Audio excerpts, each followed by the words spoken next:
আবহাওয়ার পূর্বাভাস অনুযায়ী নবরা সিক্ত হল স্বস্তির বৃষ্টিতে। বৃহস্পতিবার দুপুর ২টা থেকে প্রায় ২ ঘণ্টা বেশ জোরে সোরেই বর্ষা নামে।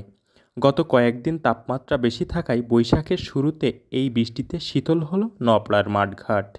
আবহাওয়া অফিস জানায়, আগামী ২৪ ঘণ্টায় খুলনা, রংপুর, রাজশাহী, ময়মনসিংহ, ঢাকা, বরিশাল, চট্টগ্রাম ও সিলেট বিভাগের কিছু কিছু জায়গায় দমকা হাওয়া সহ বিদ্যুৎ চমকানো এবং হালকা থেকে মাঝারি ধরনের বৃষ্টি ও বজ্রবৃষ্টি হতে পারে। সেই সঙ্গে কোথাও কোথাও মাঝারি ধরনের ভারী থেকে ভারী বৃষ্টি হতে পারে এবং সারা দেশে দিন এবং রাতের তাপমাত্রা প্রায় অপরিবর্তিত থাকতে পারে।